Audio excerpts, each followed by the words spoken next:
नाज़र आपके चचा थे, उर्फी बाप थे, हकीकी बाप नहीं थे, क्योंकि वो मुशरिक थे। और कुरान में अल्लाह ने फरमाया कि इन्नमल मुशरिकूना नजसुन, मुशरिक नापाक हैं। और रसूलुल्लाह सल्लल्लाहु अलैहि व आलिहि वसल्लम ने फरमाया कि माज़ाला उनक़लो मिनल अस्लाब ताहिरीना इलल अरहाम ताहिरात, कि मुझे शुरू से पाक पुश्तों से पाक रहमों में मुंतकिल किया जाता रहा है। लिहाजा आपके सिलसिले नसब में किसी मुशरिक के वाक़या होने का कोई इम्कान नहीं। बिल्कुल सही है जी। बहन सवाल कीजिएगा। अस्सलाम वालेकुम आमिर भाई। जी वालेकुम सलाम। मेरा सवाल ये है कि वालिदैन के इंतकाल के बाद अक्सर भाई जो हैं वो बहनों को जायदाद में हिस्सा नहीं देते कि इनकी शादी की है और खर्चा किया है। हाँ। स्पेशली मकानों में और दुकान में भी। सही। तो उनके लिए क्या हुक्म है? जी इधर दीजिएगा, इधर जल्दी से माइक दीजिएगा ताकि जल्दी जल्दी हम सवाल कर लें। जी जी आमिर भाई, मेरा ये सवाल है कि शरीयत, तरीकत और हकीकत मार्फत में क्या फ़र्क है?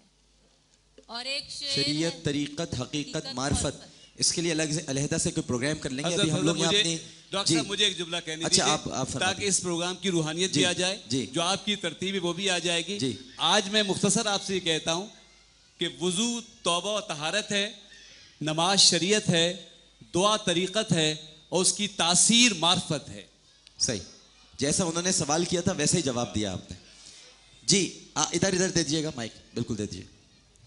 अस्सलाम वालेकुम। वालेकुम सलाम। आमिर भाई दो सवाल हैं। हाँ। एक ये कि मैं एक निजी चैनल में काम करता हूँ, सही है, कहते हैं गाने नहीं सुनने चाहिए, हराम है, ठीक है। अब अगर मेरी नौकरी वो है और मैं मतलब वो गाने चलाता हूँ या कंप्यूटर के थ्रू, सही है, तो क्या मेरी नौकरी जायज़ है या हराम है? और दूसरा ये कि बगैर गुस्ल दिए मर्द या औरत की मैयत की तदफीन करना, इसका शरीयत में जायज़ है या ये हराम है? वो भी माइक इनको दे दें, अभी आप वहाँ रखिएगा, उधर अभी रुकिएगा। जी पहले तो मुझे ये बताइएगा अल्लामा नसीम अहमद सिद्दीकी साहब कि क्या निकाह पर जो खुफिया निकाह हो जाता है उसके बाद अगर एलानिया निकाह करवा दें तो क्या निकाह हो सकता है दोबारा? जी हाँ, अव्वल तो खुफिया निकाह नहीं होना चाहिए, उसकी हौसला शिकनी करनी चाहिए। लेकिन अगर वालिदैन से छुप कर किसी ने कोर्ट मैरिज कर ली और बाद में वालिदैन राज़ी हो गए और फिर उसका ऐलान कर दिया जाए तो इसमें कोई हर्ज नहीं है, उसका ऐलान किया जा सकता है। ये ज़्यादा बेहतर है माशरे की इस्लामी तहजीब के एतबार से, और दूसरों को यानी एक अच्छी तरगीब मिलेगी और खुफिया निकाह से लोगों को बचाया जा सकता है। विरासत में औरतों का हक नहीं दिया जाता, क्यों नहीं देते विरासत में हक?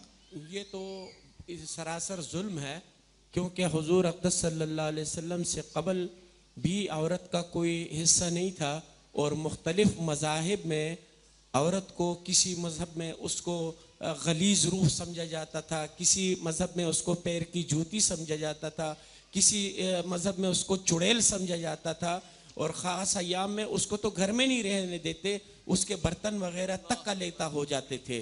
तो ये सारे का सारा जुल्म होता था। आका सल्लल्लाहु अलैहि वसल्लम जब तशरीफ़ लाए उस मज़लूम औरत को हक़ दिया, और कुरान करीम में औरत का हक़ साबित है और वो बाकायदा विरासत के जो हुकूक़ हैं उसको यानी कुरान करीम ने जिक्र किया। जो नहीं हक़ देते उनके बारे में क्या फरमाएंगे? नहीं दे रहा तो वो जालिम है और वो अल्लाह का हक़ मार रहा है और अल्लाह का मुजरिम है, और अपनी बहन का भी और अपनी बेटी का भी और अपनी वालदा का भी मुजरिम है, अपनी बीवी का मुजरिम है। क़यामत के दिन वो इतना ही जालिम होगा जैसे कोई डाकू होता है और कोई छीनने वाला होता है। दो लफ्ज़ों में सूरत निसा में अल्लाह ताला का फरमान है वत्तकुल्लाह लज़ी तसाअलू बिही वल अरहाम, अल्लाह से डरो जिसके नाम पे तुम एक दूसरे से सवाल करते हो, और अरहाम रिश्तेदारों का ख्याल रखो।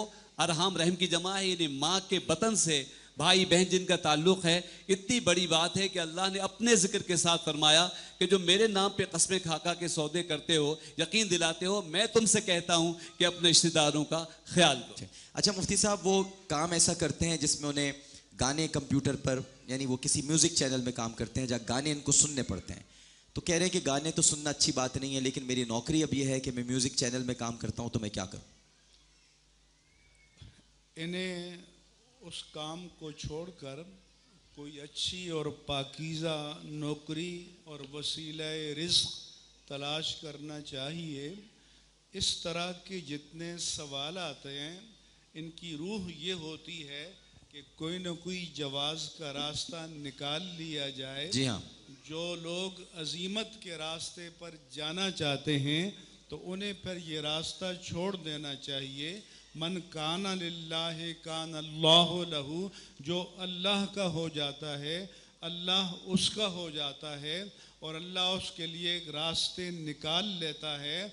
और हमारे यहाँ उर्फ में जो भी रिश्वत का आया था कि फ़लाँ अफसर बड़ा राशि है, राशि रिश्वत देने वाले को कहते हैं, लेने वाले को मुर्तशी कहते हैं। और हदीस में देने वाले का जिक्र पहले आया, लेने वाले का जिक्र बाद में आया। अगर मुआशरे में रिश्वत देने वाले ख़त्म हो जाएं तो लेने वाले भी ख़त्म हो जाएंगे। सही। तो लोग आसानी चाहते हैं। अभी जो खातून का आया, अगर किसी शख्स की एक ही बेटी हो तो वो उसके आधे तरके की हकदार होगी। अगर किसी की 2 या ज़्यादा बेटियां हों तो वो 2/3 तरके की हकदार होंगी। तो माँ की हैसियत से, बीवी की हैसियत से, बेटी की हैसियत से, बहन की हैसियत से शरीयत ने वारिस बनाया है। हमारा जो जागीरदाराना मुआशरा है ये उनकी ज़ालिमाना रिवायात हैं कि तरके की तकसीम नहीं होती। तरके की तकसीम शरन इजबारी है। यानी बाज़ लोग जो कहते हैं कि मसलन 4 बहन भाई हैं तो सब ने कहा जी हम विड्रॉ होते हैं फ़लाँ के हक़ में, ये भी मुअस्सर नहीं है। जब तक वो मिल्कियत अपने नाम पर नहीं करेंगे उस वक्त तक दस्तबरदार होना भी कानून, शरीयत के कानून में मुअस्सर नहीं है। हुकूमत को चाहिए कि कानून बनाए कि तरके की तकसीम जबरन हो, कानूनन हो, और जो इसके ख़िलाफ़ करे तो उसको सज़ा मिलनी चाहिए। जी डॉक्टर साहब को माइक दे दीजिएगा। डॉक्टर साहब, ये मैयत को बग़ैर गुस्ल दिए क्या दफनाया जा सकता है? बिस्मिल्लाहिर्रहमानिर्रहीम। शरीयत ने मैयत को गुस्ल देना ज़रूरी करार दिया है और हुजूर नबी अकरम सल्लल्लाहु ताला अलैहि वसल्लम के अहद से ही ये सुन्नत चली आ रही है। अफजल बेहतर और ज़रूरत इस अमर की है मैयत को गुस्ल देकर ही तदफीन किया जाएगा। अगर कहीं कोई ऐसी मजबूरी है वहाँ गुस्ल के पानी मैसर नहीं है, वीरान जगह है, उसी सूरत में तयम्मुम कराकर ही तदफीन का अमल किया जाएगा। जी सवाल। अस्सलाम वालेकुम। वालेकुम सलाम। मेरे वालिद साहब को अस्थमा की बीमारी है। हाँ। तो रोज़े की हालत में वो इन्हेलर ले सकते हैं? ठीक है। और तस्बीह में एक दाना आता है मोटा सा बीच में, उसे क्या कहते हैं? उसे भी दाना कहते हैं? नहीं, उसमें अक्सर लोग रोक लेते हैं। नहीं, आप उसे क्या कहते हैं? दाना ही कहते हैं, लेकिन उस पे रोक लेते हैं। रोक लेते हैं। जी बिल्कुल ठीक है। जी सवाल यहाँ से एक। अस्सलाम वालेकुम डॉक्टर साहब। वालेकुम सलाम। मेरा सवाल ये है कि हम लोग कहते हैं कि रिश्वत लेना जायज़ नहीं है, और मैं एक टीचर हूँ, गवर्नमेंट में काफ़ी अरसे से कोशिश कर रही हूँ, लेकिन उन्होंने एक सिस्टम बनाया हुआ है कि बगैर रिश्वत दिए हम उधर जा नहीं सकते। मैंने बहुत सारे लोगों से पूछा है, लेकिन उन्होंने कहा कि आपको ये सिस्टम में इसी तरह से दाखिल हो सकती हैं, लेकिन अगर आप वहाँ जाकर अपने एफर्ट्स जो हैं वो पूरे पुरखुलूस अंदाज में देंगी तो आपकी जो है वो जॉब जो है वो पाक हो जाएगी, नहीं हराम नहीं होगा आपका पैसा। जी। क्या ये जायज़ होगा मेरे लिए देना? बिल्कुल ठीक है। पहले तो बता दीजिएगा उस्मान यार खान साहब, इनहेलर ले सकते हैं रोज़े के? इनहेलर के मुताल्लिक पहले भी बात हो चुकी है यहीं पर कि इनहेलर नहीं ले सकते, क्योंकि उसमें ज़र्रात होते हैं दवाई के, मेडिसिन के, वो सांस के साथ गले में और उस तरह पेट में जाते हैं, लिहाजा इनहेलर नहीं लिया जा सकता। जब अल्लाह पाक ने मरीज के लिए रुख्सत दी है तो वो रुख्सत पे अमल कर ले और इलाज करता रहे। तस्बीह का मोटा दाना क्या कहलाता है? हज़रत तस्बीह का एक बड़ा हिस्सा तो इमाम कहलाता है मरकज में जी। बाकी क्योंकि अक्सर तस्बीह 99 दाने की होती हैं तो ये सिर्फ शुमार याद रखने के लिए 33 दान के बाद एक मोटा दाना रख देते हैं कि अगर आपको कुछ इस तरह 33 पढ़ना हो तो उस तरह पढ़ लीजिए। 35 दानों के बाद जो होता है, 33 के बाद 33 दानों के बाद जो होता है वो दाना ही है, लेकिन उस निशानी के लिए कि 33 तादाद पूरी हो गई। ठीक है, ये आपने वो रिश्वत वाला सवाल समाज फरमाया जो खातून ने किया।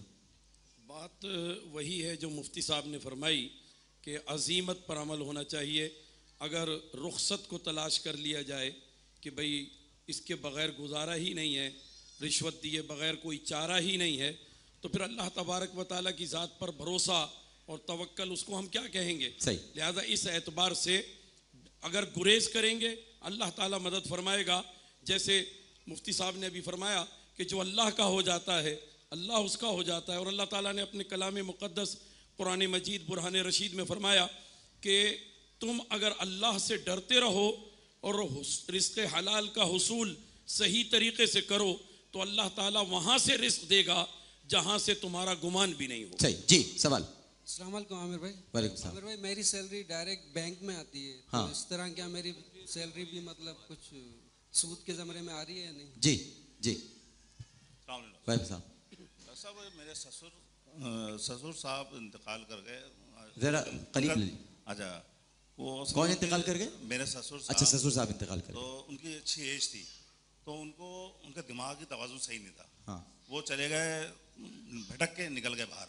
हाँ। दूर चले गए और फिर एदी वालों को मिल गए। वो वहाँ से उन्होंने उनकी दूसरे दिन की डेथ हो गई। मतलब अब उन्होंने तदफीन जो करी, वो कहते हैं अमानत होती है उसकी, वो वहाँ से मतलब कुछ रिश्तेदारों ने इतराज़ उन्होंने जो है वो लावारिस कब्रिस्तान में तदफीन कर दी। जी जी। तो फिर वहाँ से आप लेकर आए निकाल? लाए नहीं। हाँ। लाए नहीं, लेकिन कुछ इतराज़ था रिश्तेदारों को, करीबी रिश्तेदारों को, हाँ। ये सही नहीं हुआ, ये नहीं, तो उसका क्या मतलब होना चाहिए था, नहीं चाहिए। बिल्कुल ठीक है जी। लाइए, 2 सवालात हैं, एक आप जल्दी से और कर लीजिए क्योंकि अब आलम और आलिम का वक्त खत्म हो रहा है। जी वालेकुम। आमिर भाई, मेरा सवाल ये कि कुरान मजीद में 14 सजदे हैं, लेकिन एक सजदा सूरत 70वें पारे में आता है, सूरत मोमिनीन की 70वीं आयत पे, तो क्या वो सजदा करना चाहिए या नहीं? क्योंकि उसमें लिखा हुआ नंबर मेंशन नहीं है उसके आगे। सही सही सही। पहले तो हम ये 3 सवाल करते हैं। मुफ्ती साहब ये बता दीजिएगा कि इनके जो ससुर थे उनका इंतकाल हो गया, वो जहनी मरीज़ थे, तो कहीं इस तरह से वो बेचारे निकले होंगे बाहर, इंतकाल फरमा गए। फिर ईदी वालों ने उनकी लाश को लावारिस करार देकर उसकी तदफीन भी कर दी। अब रिश्तेदार बहुत परेशान है कि वो क्या इस तरह तदफीन हो गई, क्या हम उनको वापस निकाल सकते हैं वहाँ कब्रिस्तान से? तदफीन के बाद मय्यत को कब्र से नहीं निकालना चाहिए, और ये जो मशहूर है कि अमानतन दफन किया गया, इसकी भी कोई शरई हैसियत नहीं है। जब एक मर्तबा मय्यत को दफन कर दिया जाए तो उसको कब्र से नहीं निकालना चाहिए, सिवाय एक सूरत के कि किसी की गसब शुदा ज़मीन में दफन किया गया हो और वो ये कहे कि मेरी ज़मीन को खाली करो, तो उस सूरत में मय्यत को मुंतकिल किया जा सकता है, वरना नहीं। ठीक है। बैंक में डायरेक्ट इनके तनख्वाह आती है, तो ये पूछ रहे हैं वो तो सूद में शामिल हो जाती होगी? अगर इन्होंने अपना अकाउंट, करंट अकाउंट खोला हुआ है, तो जाहिर है वो तो इंटरेस्ट से पाक होता है, और उसमें अगर इनके अकाउंट में जमा हो जाती है और ये उसको वहाँ से चेक के ज़रिए अपनी रकम निकाल लेते हैं या ATM कार्ड से विड्रॉ करा लेते हैं, तो इनके लिए जायज़ है, उसमें कोई ऐसी बात। डॉक्टर साहब को दीजिए। डॉक्टर साहब, ये 15वां सजदा जो ये फरमा रहे हैं कि 14 सजदों के बाद। बिस्मिल्लाहिर्रहमानिर्रहीम। अहनाफ के नज़दीक कुरान करीम के 14 ही तिलावत के सजदे हैं। एक नवा सजदा वो अहनाफ के नज़दीक सजदा तिलावत नहीं है, गालिबन ये सूरह हज में है, तो 14 ही मशरू है, 14 ही करना है। जी जी फरमाइए। अस्सलाम वालेकुम। वालेकुम सलाम। हाल को मैं कह रही थी कि जैसे कि आप बताते हैं कि ना हस्बैंड की वैलेट से बीवी पैसे निकाल सकती है, तो क्या हस्बैंड भी बीवी के पैसे निकाल सकता है? मैंने क्या बताया? मैंने नहीं बताया ये कुछ भी। नहीं, पहले बताया था। नहीं, मैंने कुछ नहीं बताया, ये लोग ही बताते हैं, तो मैं आप लोगों को बता देता हूँ। मैं आलिम नहीं हूँ भाई, मैं आलिम नहीं हूँ, मुझे ये जो लोग बताते हैं मैं आप लोगों को पहुँचा देता हूँ। हाँ, क्या बताया था मैंने फिर? वो ये तो पता है ना कि बीवी पैसे निकाल सकती है हस्बैंड से ना। पैसे चुराने की बात कर रही हैं? ऐसे ही बगैर तो क्या चुराने की बात मैं बस पूछता हूँ जी। मैं डर जाता हूँ उलमाए किराम जब मेरी तरफ देखते हैं कि क्या बात आप कर रहे हैं। हस्बैंड भी निकाल सकते हैं बीवी जी। वो मुफ्ती साहब ये पूछ रही हैं कि आपने ये सिखाया है, मुझे कह रही हैं, मुझे कहा कि आपने ये सिखाया है, आपको नहीं कह रही, मुझे कह रही हैं कि आपने ये सिखाया है कि बीवी को ये हक है कि वो चुरा ले पैसे शौहर के, तो क्या शौहर भी चुरा सकता है बीवी के पैसे? शौहर के लिए तो कोई गुंजाइश नहीं है, क्योंकि शौहर का नान नफ़क़ा बीवी के ज़िम्मे नहीं है, बीवी का नान नफ़क़ा शौहर के ज़िम्मे है। अगर शौहर जायज़ ज़रूरियात के लिए न दे तो ज़रूरत की हद तक उसके माल में से ले सकती है। बिल्कुल ठीक है जी। अस्सलाम वालेकुम, मेरा नाम मोहम्मद अरीब है। हाँ। ये मालूम करना था, ताली हम लोग बजाते हैं हौसला अफजाई करने के लिए, तो इसकी शरई हैसियत क्या है? ठीक है, ये सवाल कर लिया है, इसके बाद अब बजाना नहीं, जो भी जवाब दिया जाए, ठीक है ना। हाँ, ताली जो हौसला अफजाई के लिए बजाई जाती है, हौसला अफजाई के लिए जो तालियां बजाते हैं, ताली है, ताली सुन ले, ताली है, चाहे हौसला अफजाई के लिए बजाए, चाहे अच्छाई के लिए, चाहे बुराई के लिए, इसे शैतान की आवाज़ से तशबीह दी गई है। लिहाजा अगर हौसला अफजाई की जाए तो उसके लिए नारे तकबीर, अल्लाह अकबर, सुबहान अल्लाह, अल्हम्दुलिल्लाह, माशाअल्लाह, ये तमाम के तमाम अल्फाज हैं। अगर आप तमाम हजरात हमारे ये तमाम दीजिए सुभान अल्लाह, और हमारे डॉक्टर साहब जो ये अच्छा प्रोग्राम कर रहे हैं, इसके लिए आप सब कह दें माशाअल्लाह, सुभान अल्लाह जी जी। माशाअल्लाह। और ये पूरे वक्त पर कैमरा आप पर मरकूज रहेगा, अब बजाना मत जी। मैंने तो सुभान अल्लाह के हलवा दे जी, माशाअल्लाह माशाअल्लाह जी। आखिरी सवाल अस्सलाम वालेकुम वालेकुम सलाम। मेरा कोई सवाल नहीं है बॉस, मेरी सिस्टर है, उसको ऑपरेशन बताया थायराइड का जी। मेरी सिस्टर है, उसका ऑपरेशन बताया थायराइड का, और उसको ऑपरेशन के बताया कि ऑपरेशन होगा तो हो सकता है इसकी आवाज़ चली जाए। हाँ। मेरी रिक्वेस्ट है आपसे कि मेरी गुजारिश है उसकी बस दुआ में उसको याद कर लिया। दुआ में बिल्कुल याद रखेंगे आपकी बहन को, क्यों नहीं, बिल्कुल ठीक है। आखिरी सवाल जी। अस्सलाम वालेकुम। वालेकुम सलाम। मेरा सवाल मुफ्ती साहब से है, ये 786 का हिस्सा बड़ा मोतबर समझा जाता है, थोड़ा करीब कर ले माइक। इसको हम बिस्मिल्लाहिर्रहमानिर्रहीम से किस तरह हम इसको मुंसलिक करेंगे? जी आखिरी सवाल ये आलम और आलिम का था। इत्तफाक से मेरा जो एंट्री पाए थे वो भी 786 नंबर का। सही 786 786 जो है वो उसको बिस्मिल्लाह से कैसे मिला सकते हैं? बिस्मिल्लाहिर्रहमानिर्रहीम के जो हुरूफ हैं अबजद के हिसाब से उनकी तादाद 786 बनती है, और बाज़ लोग जो अपने मकतूबात में बिस्मिल्लाहिर्रहमानिर्रहीम से आगाज़ करना चाहते हैं, लेकिन इस बात का ख़दशा होता है कि ये कागज़ ज़मीन पर गिरेगा, बेहुरमती होगी, तो वो 786 लिख लेते हैं। इससे भी बेहतर ये है कि जहाँ ये ख़दशा हो कि अल्लाह के नाम की बेहुरमती होगी, तो लिखने की बजाय बिस्मिल्लाहिर्रहमानिर्रहीम पढ़कर ख़त लिखना शुरू कर दें। अच्छा, एक मैं ज़रा अपनी तालीम के लिए सिर्फ जानना चाह रहा था मुफ्ती साहब आखिर में, और हम प्रोग्राम ताकि उस इख्तिताम की तरफ जा रहे हैं।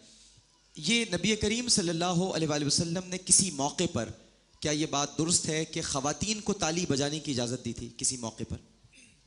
नहीं, कुरान मजीद में है कि मा काना सलातुहुम इंदल बैते इल्ला मुकाअम व तस्दिया, के मुशरिक जो हैं उनकी नमाज बैतुल्लाह के करीब ये थी कि सीटियाँ बजाते थे और तालियाँ बजाते थे तहसीन के लिए। सुबहान अल्लाह, माशा अल्लाह, अल्हम्दुलिल्लाह, इन कलिमात को अगर हम रिवाज दें तो ये हमारे लिए बेहतर है। ठीक है, ऐसी कोई रिवायत नहीं मिलती है, बिल्कुल ठीक है।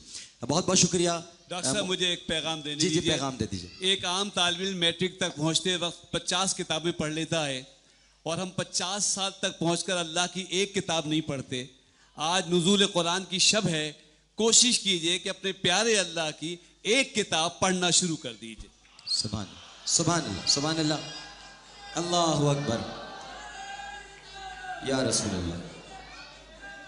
अच्छा, बहुत बहुत शुक्रिया जनाब मुफ्ती उस्मान यार खान साहब आपका, अल्लामा हमज़ा अली क़ादिर साहब आपका, अल्लामा नसीम अहमद सिद्दीकी साहब आपका, प्रोफेसर डॉक्टर फ़ज़ल अहमद साहब आपका, और बिलखुसूस प्रोफेसर मुफ्ती मुनीबुर रहमान साहब आपका, जो अपनी मस्जिद से सलातुत तस्बीह का इज्तिमा भी था, दुआई इज्तिमा भी था, उसमें से वक्त निकाल कर तशरीफ़ लाए हैं। आप सबका बहुत बहुत शुक्रिया। हम एक छोटा सा वक्फ़ा लेने के लिए जा रहे हैं। वक्फ़े के बाद जब हाज़िर होंगे तो यहाँ पर इमरान शेख अत्तारी साहब अलवदा माह रमज़ान पढ़ेंगे और फिर दुआ होगी।